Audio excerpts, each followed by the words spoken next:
বন্ধুরা, আজ আমরা আলোচনা করব মহাকর্ষ ক্ষেত্র প্রাবল্য নিয়ে। মহাকর্ষ ক্ষেত্র প্রাবল্য জিনিসটা কি সেটা বোঝার আগে আমরা একটি ঘটনা দিয়ে শুরু করি।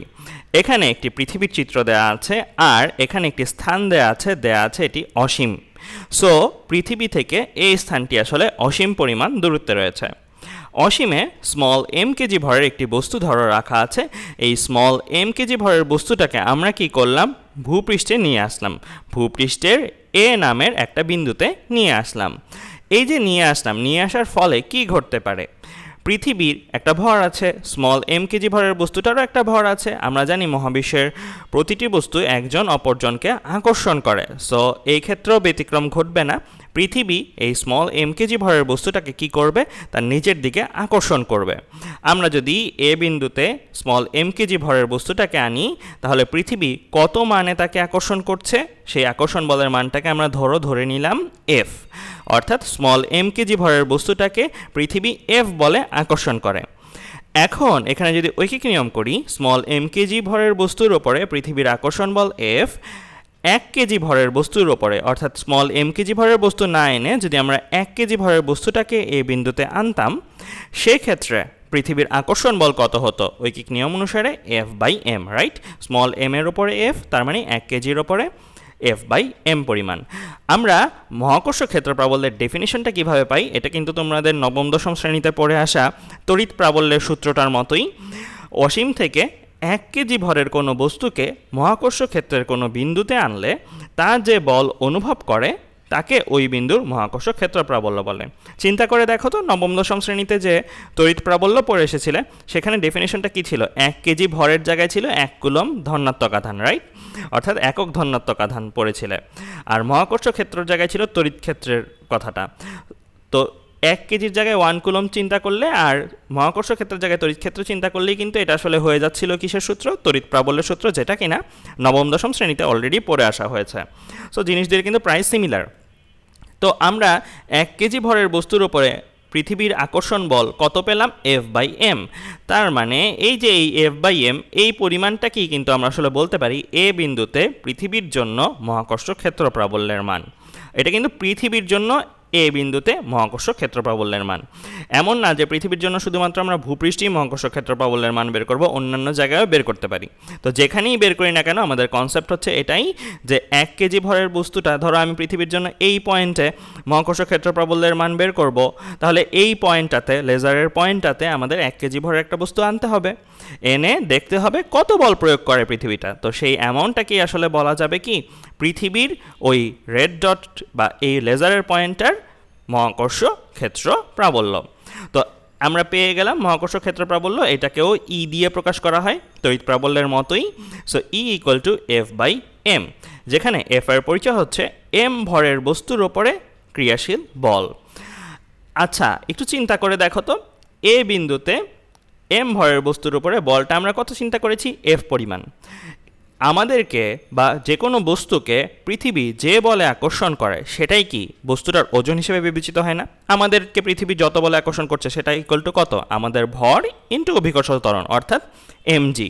তার মানে আমি যদি এম ভরের বস্তুটাকে এ বিন্দুতে এনে রাখি, এই বিন্দুতে একটা অভিকর্ষজ ত্বরণ আছে, আমি এম ভরটাকে যদি অভিকর্ষ ত্বরণ দিয়ে গুণ দিই, অর্থাৎ এফ ইকুয়াল টু যদি আমি এমজি লিখি, তাহলে কিন্তু ভুল হবে না, কারণ এ বিন্দুতে এম ভরের বস্তুটার ওপরে পৃথিবীর আকর্ষণ বলটাই কিন্তু আসলে এমজি পরিমাণের, রাইট? এটা হচ্ছে আমাদের ওজন হিসেবে বলা যায়। তো যেমনটা এখানে এম ভরের বস্তুটার ওজনটা হচ্ছে এমজি। কাজেই চিন্তা করে দেখো, এফ এর জায়গায় যদি আমরা এমজি লিখি, তাহলে এম আর এম কি হয়? কাটাকাটি চলে যায়। এম আর এম কাটাকাটি চলে গেলে ই ইকুয়াল টু কি থাকে? ই ইকুয়াল টু জি। অর্থাৎ মহাকর্ষ ক্ষেত্র প্রাবল্যটা আমার আসলে কার সমান? অভিকর্ষজ ত্বরণের সমান। তার মানে কি বোঝা গেল? আমরা গত ক্লাসগুলোতে অভিকর্ষ ত্বরণ নিয়ে অনেক আলোচনা করেছিলাম, অভিকর্ষ ত্বরণের তারতম্য এগুলো পড়েছিলাম। তো আমাদের কিন্তু প্রশ্নগুলোতে কোনো জায়গায় সরাসরি অভিকর্ষ ত্বরণ না জানতে চেয়ে বলতে পারতো এভাবে যে অমুক বিন্দুতে মহাকর্ষ ক্ষেত্র প্রাবল্য কত। তো তখন কিন্তু আমরা অনেকেই কনফিউজড হয়ে যেতাম, কিন্তু আসলে কনফিউজড হওয়ার মতো কিন্তু কিছু নাই, কারণ মহাকর্ষ ক্ষেত্র প্রাবল্য যেই কথা, অভিকর্ষ ত্বরণ আসলে সেই কথা। তার মানে এরা প্রতিশব্দের মতো ব্যবহার হচ্ছে, রাইট? সো কোনো কোনো জায়গায় প্রশ্ন যদি তোমাকে মহাকর্ষ ক্ষেত্র প্রাবল্য বের করতে বলে, তুমি নির্দ্বিধায় অভিকর্ষ ত্বরণ বের করবে। তো অভিকর্ষ ত্বরণের তারতম্য থাকলে তারতম্যের সূত্রগুলো ব্যবহার করে বের করবে। আমরা তারতম্যগুলো পড়েছি, উচ্চতর স্থানে পড়েছি, নিম্নতর স্থানে পড়েছি, আমরা পড়েছি ঘূর্ণনের কারণে। তো ওই সকল ক্ষেত্রে আমরা জি এর যে সূত্রগুলো ব্যবহার করেছি, জি এর সূত্রগুলো ব্যবহার করবে। যে সূত্রগুলো ব্যবহার করে যেই মান আসবে সেটাকেই তুমি কি দাবি করবে? মহাকর্ষ ক্ষেত্র প্রাবল্যের মান। অর্থাৎ আমরা মহাকর্ষ ক্ষেত্র প্রাবল্যটার একটা কনসেপ্ট শিখলাম। মহাকর্ষ ক্ষেত্র প্রাবল্য যেই কথা, ওই স্থানের অভিকর্ষ ত্বরণ একই কথা। এবার আমরা যেটা পড়বো সেটা হচ্ছে মহাকর্ষ বিভব। তো প্রায় সিমিলার টাইপের একটু আইডিয়া। সো একই রকমের কার্যক্রম করতে হবে। এই যে পৃথিবীতে আছে, অসীমে স্মল এম কেজি ভরের একটা বস্তু আছে, আমরা অসীম থেকে স্মল এম কেজি ভরের বস্তুটাকে ধরো এ বিন্দুতে নিয়ে আসবো। সো এ বিন্দুতে নিয়ে আসলাম, এ ভূপৃষ্ঠের ওপরে অবস্থিত একটা বিন্দু। তো এ বিন্দুতে নিয়ে আসার সময় এখন আর বল বিবেচনা করব না, এখন বিবেচনা করব কি? কাজ। কারণ আমার এই যে এই বস্তুটাকে এই বিন্দুতে নিয়ে এসেছি, চিন্তা করে দেখো, আনার সময় একটা সরণ হয়েছে, আবার পৃথিবী কি তাকে একটা বল দিয়েছে, রাইট? সো পৃথিবী তাকে নিজের দিকে বল দিয়েছে। সো আমাদের ক্ষেত্রে আমরা চিন্তা করবো কি, আমরা যদি বল না দিই তাহলে এটা আসলে কি উল্টা দিকে বল, রাইট? সো আমরা এইভাবে লিখতে পারি যে এম ভরের বস্তুটাকে যে আনলাম, আনার সময় একটা সরণ ছিল, আবার একটা বলও ছিল। তো বল আর সরণ থাকলে আমরা কি জানি? কাজ হবে। সো এম কেজি ভরের বস্তুটাকে পৃথিবীর এ বিন্দুতে আনতে ধরো আমার কাজ যেটা হলো সেটা হচ্ছে ডাব্লিউ এজেন্ট পরিমাণ। তো ডাব্লিউ এজেন্ট, এটা দিয়ে কি বোঝানো হচ্ছে? এটা দিয়ে বোঝানো হচ্ছে কিন্তু আমাদের কর্তৃকৃত কাজ, এটা কিন্তু পৃথিবী কর্তৃকৃত কাজ নয়। তোমরা কিন্তু এই কনসেপ্টটা একটু ক্লিয়ার রাখবে। সেটা হচ্ছে আমাদের কৃতকাজটা, ধরো তুমি তোমার টেবিল থেকে একটা ডাস্টার মাটিতে পড়ে গেল। তো টেবিল থেকে যদি ডাস্টারটা মাটিতে পড়ে যায়, সেই ক্ষেত্রে কে কাজ সম্পাদন করেছে? পৃথিবী কাজ সম্পাদন করেছে। আর তুমি কি করেছো? তোমার জন্য পৃথিবীর কাজের সমান নেগেটিভ একটা কাজ হয়েছে, এটা চিন্তা করো, রাইট? আমরা ধনাত্মক কাজ, ঋণাত্মক কাজের উদাহরণে কিন্তু এই জিনিসগুলো পড়েছি। তো এই ক্ষেত্রে কিন্তু কনসিডারেশনটা কি? এম ভরের বস্তুটাকে আনতে আমার কাজটা কত, সেটা হচ্ছে ডাব্লিউ এজেন্ট দিয়ে আমরা প্রকাশ করছি আমাদের কাজটা। তাহলে এই ডাব্লিউ এজেন্টেরও কিন্তু একটা ফর্মুলা ছিল। সেই ফর্মুলাটা আমরা কোথায় পড়েছি? কাজ ক্ষমতা শক্তি অধ্যায়ে। তুমি একটু মনে করে দেখো, ডাব্লিউ এজেন্টটা কী ছিল? ডাব্লিউ এজেন্ট ছিল কোনো বস্তুকে উঠাতে নামাতে কৃত কাজ। যে জি ছিল কি? মহাকর্ষ ধ্রুবক। ক্যাপিটাল এম ছিল যেই গ্রহের সাপেক্ষে তুমি উঠাবে নামাবে। যেমন আমি এখানে পৃথিবীর সাপেক্ষে বস্তুটাকে সরিয়েছি বা নামিয়েছি। স্মল এম দিয়ে কি বোঝানো হচ্ছে? স্মল এম দিয়ে বোঝানো হচ্ছে যেই ভরের বস্তুটাকে তুমি আসলে উঠাবে নামাবে, যেটা আমাদের এখানে স্মল এম দিয়েই প্রকাশ করা। আর আর আই আর আর এফ, এটা নিয়ে কিন্তু একটু ভালো করে বুঝতে হবে। আর আই আর আর এফ দিয়ে কি বোঝানো হচ্ছে? দেখো, আর আই মানে হচ্ছে আদি অবস্থান, যেটা আমার ক্ষেত্রে এই পয়েন্ট। আদি অবস্থান থেকে গ্রহের কেন্দ্রের দূরত্ব। দেখো তো, এই পয়েন্ট থেকে এই পয়েন্টের যে দূরত্ব সেটা কত হবে? অসীম প্লাস আর, দ্যাট মিনস অসীমের সাথে যাই যোগ করো না কেন এটা কিন্তু অসীমই থাকে। তার মানে আর আই ইকুয়াল টু আমি কত পাচ্ছি? আর আই ইকুয়াল টু আমি পাচ্ছি আমাদের এখানে কিন্তু ইনফিনিটি। আর এফ এর পরিচয় কি ছিল? আর এফ এর পরিচয় ছিল উঠানো নামানোর পরে বস্তুর যে শেষ অবস্থান হবে। আমার এখানে বস্তুর শেষ অবস্থানটা কোথায়? আমার এখানে বস্তুটার শেষ অবস্থানটা হচ্ছে এই পয়েন্টটা, রাইট? সো এই পয়েন্টটা আমি এনে রেখেছি, এটা হচ্ছে বস্তুর শেষ অবস্থান। শেষ অবস্থান থেকে গ্রহের কেন্দ্রের দূরত্ব। তো শেষ অবস্থানটা গ্রহের কেন্দ্র থেকে কত দূরত্বে আছে? এটা কিন্তু ব্যাসার্ধ সমান দূরত্বে আছে, রাইট? তার মানে আর এফ, যেটা আর এফটা কত হবে? আর এফ হবে আমাদের পৃথিবীর ব্যাসার্ধের সমান। এটা কিন্তু আমাদের আলোচনার জন্য, সবসময় যে আলোচনার জন্য তা হবে তা না। আমাদের এ বিন্দুতে এনেছি, এ বিন্দুটা ভূপৃষ্ঠে ছিল, তাই এমনটা হয়েছে। সো আর আই এর পরিচয়টা তোমরা খেয়াল রাখবে। আর আই হচ্ছে গ্রহের কেন্দ্র থেকে বস্তুটার আদি অবস্থান, আর আর এফ হচ্ছে গ্রহের কেন্দ্র থেকে বস্তুটার শেষ অবস্থান। তো আমরা জেনে গেলাম আসলে এম কেজি ভরের বস্তুটাকে অসীম থেকে এ বিন্দুতে আনতে কৃত কাজটা কত। বেসিক্যালি আমরা চলকের মাধ্যমে জেনেছি, রাইট? এখানে ভ্যালুগুলো বসিয়ে দিলে কিন্তু হয়ে যেত। তো আমাদের মহাকর্ষ বিভবের একটা ডেফিনেশন আছে। সো মহাকর্ষ বিভবের ডেফিনেশনে কিন্তু 1 কেজি ভরের বস্তু নিয়ে কথা বলা হয়। অর্থাৎ মহাকর্ষ বিভবের ডেফিনেশনটা যদি দেখো, অসীম থেকে 1 কেজি ভরের কোনো বস্তুকে মহাকর্ষ ক্ষেত্রের কোনো বিন্দুতে আনতে যে কাজ করতে হয় তাকে ওই বিন্দুর মহাকর্ষ বিভব বলে। অর্থাৎ আমরা কিন্তু এম কেজি ভরের বস্তুটাকে অসীম থেকে গ্রহের কেন্দ্রে গ্রহের ভূপৃষ্ঠে নিয়ে এসেছি, সেই ক্ষেত্রে কৃত কাজটাকে হিসাব করেছি ডাব্লিউ এজেন্ট দিয়ে। আমরা কিন্তু 1 কেজি ভরের বস্তুটাকে আনিনি। যদি আমি 1 কেজি ভরের বস্তুটাকে আনতাম তাহলে যে কাজের পরিমাণটা দাঁড়াতো, যেহেতু ঐকিক নিয়ম করলে আমরা দেখছি এম কেজির জন্য কাজ ডাব্লিউ এজেন্ট পরিমাণ হলে 1 কেজির জন্য কাজ কত, W agent by small M, তাহলে এই পরিমাণটা কিন্তু 1 কেজি ভরের বস্তুকে অসীম থেকে আনার ফলে কৃতকাজের মান, রাইট? তার মানে এটাকেই কিন্তু আমরা আসলে কি বলতে পারি, এটাকে আমরা বলতে পারি মহাকর্ষ বিভব, রাইট? সো এই টার্মটা কিন্তু আমাদের জন্য মহাকর্ষ বিভব হিসেবে কাজ করছে অ্যাকর্ডিং টু ডেফিনেশন। তো আমরা এই যে এই কৃতকাজটাকে 1 কেজি ভরের বস্তুর উপর কৃতকাজটাকে আমরা মহাকর্ষ বিভব বলবো, আর প্রকাশ করব কি দিয়ে? মহাকর্ষ বিভবকে প্রকাশ করা হয় ক্যাপিটাল ভি দিয়ে। সো ক্যাপিটাল ভি আমার মহাকর্ষ বিভব বোঝাচ্ছে, এটা কিনা W agent by small M. তো আমরা কি করলাম, এই ডাব্লিউ এজেন্টের জায়গায় এই ভ্যালুটা বসালাম, এখানেও দেখা একটা স্মল এম আছে, আবার নিচেও ভাগ যাচ্ছে একটা স্মল এম দিয়ে। তো স্মল এম কাটাকাটি চলে গেলে আমার এরকম একটা রাশিমালা থাকবে, যেখানে জি ক্যাপিটাল এম 1/∞ মাইনাস 1/r। এখানে ইনফিনিটি আসলো কোথায়, এই যে আর আই এর ভ্যালু, আর আর এফ এটা কত, ক্যাপিটাল আর। এটা কিন্তু আমাদের আলোচনার জন্য, রাইট? সো আমরা এইভাবে 1/∞টাকে 0 লিখতে পারি, আর -1/r যদি মাল্টিপ্লাই হয় এর সাথে তাহলে -gm/r। তাহলে এই যে রেড কালার দিয়ে যে পোর্শনটা লেখা, এটা কিন্তু আমাদের সরাসরি ফর্মুলা। এই ফর্মুলাটার মধ্যে তুমি কি বের করতে পারো, তোমাকে যদি কোনো বস্তুর জন্য মহাকর্ষ বিভব বের করতে বলা হয়, যেমন আমি এখানে কার জন্য মহাকর্ষ বিভব বের করেছি, এটা কিন্তু ইম্পর্টেন্ট। আমরা কিন্তু স্মল এম কেজির জন্য মহাকর্ষ বিভব বের করিনি, আমরা বের করেছি পৃথিবীর জন্য। এটা কিন্তু অনেকেই ভুল করে। আমরা কিন্তু পরবর্তীতে স্মল এম কেজি রাখিও নি, স্মল এম কেজি জাস্ট একটা রেফারেন্স হিসেবে ব্যবহার করা হয়েছে, পরবর্তীতে আবার এটা ঐকিক নিয়ম করে 1 কেজি ভরে কনভার্ট করা হয়েছে। তো এটা কিন্তু ইম্পর্টেন্ট যে কার জন্য আসলে মহাকর্ষ বিভবটা বের করা হচ্ছে। মহাকর্ষ বিভব আমার এই ক্ষেত্রে বের করা হচ্ছে পৃথিবীর জন্য। আর কোন পয়েন্টে বের করা হচ্ছে মহাকর্ষ বিভবটা, এ পয়েন্টে, এ বিন্দুতে মহাকর্ষ বিভবটা বের করা হচ্ছে। তাহলে কি কি দরকার বলো তো?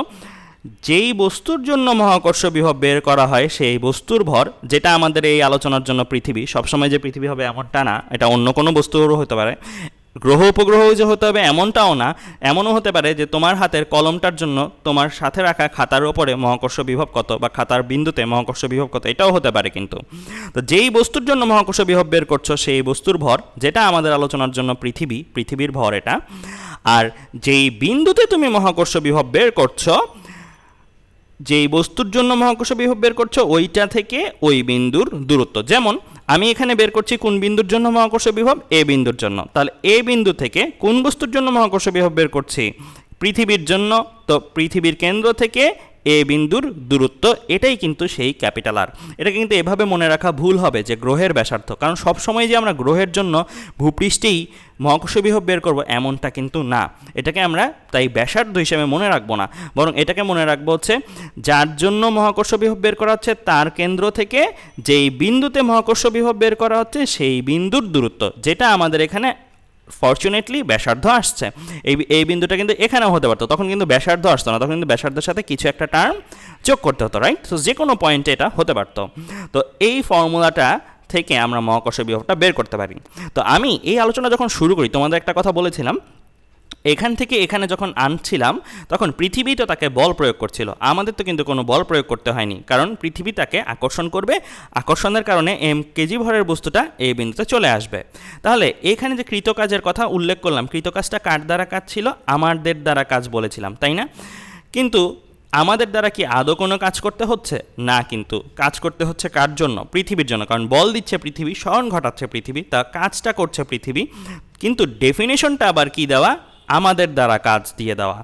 তাই দেখো বিভবের মানটা কিন্তু নেগেটিভ আসে। তো কেন নেগেটিভ আসে বুঝছো? কারণ আমাদের দ্বারা তো আসলে কোনো কাজ হচ্ছে না, সো আমাদের দ্বারা কাজটাকে আমরা নেগেটিভ কাজ হিসেবে কনসিডার করব। ঠিক টেবিল থেকে ডাস্টার পড়ে যাওয়ার ঘটনাটার মতো, টেবিল থেকে একটা ডাস্টার পড়ে গেল, কে ফেলে দিয়েছে, পৃথিবী অভিকর্ষ টানের কারণে নিচে নিয়ে গিয়েছে। তো পৃথিবী বল দিয়েছে, পৃথিবী স্মরণ ঘটিয়েছে, কাজ হয়েছে পৃথিবীর জন্য। আর আমাদের জন্য যদি ওই কাজটা চিন্তা করতে চাই, ডাস্টার পড়ে যাওয়ার ঘটনায় আমাদের জন্য একই পরিমাণ কাজ আমরা নেগেটিভ হিসেবে বলি। তাই এটাই হচ্ছে এই নেগেটিভের কারণ।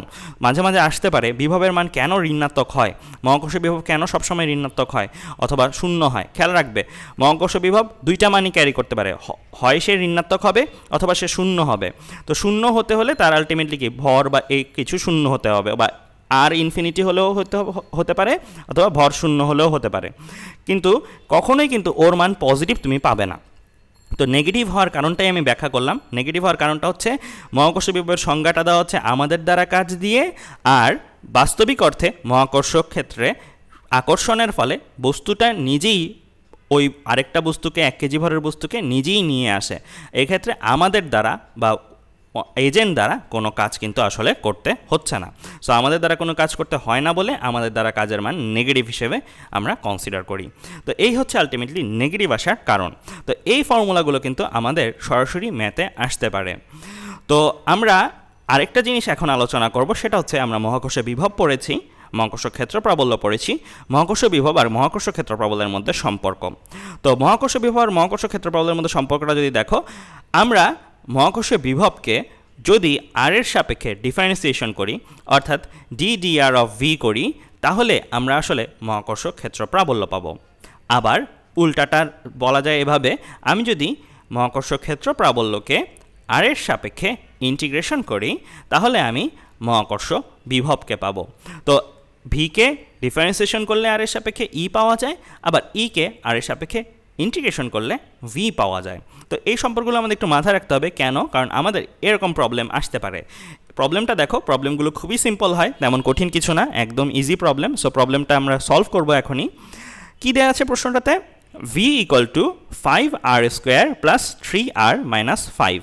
তো এই সূত্রগুলো কাজে লাগিয়ে প্রবলেম দিলে অবশ্যই তোমাকে কি দিয়ে দেবে? ইকুয়েশন আকারে দিয়ে দেবে। যেমন আমার এখানে মহাকর্ষ বিভবটাকে আর এর একটা ফাংশন আকারে দিয়ে দিয়েছে। হলে r ইকুয়াল টু 3 মিটারের জন্য ই কত? সো এই প্রবলেমগুলো সাধারণত আমাদের এমসিকিউতে হয়ে থাকে, ইজি প্রবলেম খুব। সো আমরা চলো সলভ করি এই প্রবলেমটা। তো আমাদের প্রথমতই যেটা দেখতে হবে সেটা হচ্ছে ই আর ভি এর সম্পর্ক। যেহেতু আমার ভি এর সম্পর্ক থেকে ই এর মান দরকার, তো আমাদের ই ইকুয়াল টু লিখব D D R of V, অর্থাৎ ডিভি বাই ডিআর যেভাবেই বলো। তো এইভাবে আমরা লিখতে পারি। ভি এর ইকুয়েশনটা আমাদের জানা আছে, সো ভি এর ইকুয়েশনটা আমরা বসিয়ে দিব। তো লিখতে পারি E equal to D D R of 5r² plus 3r minus 5।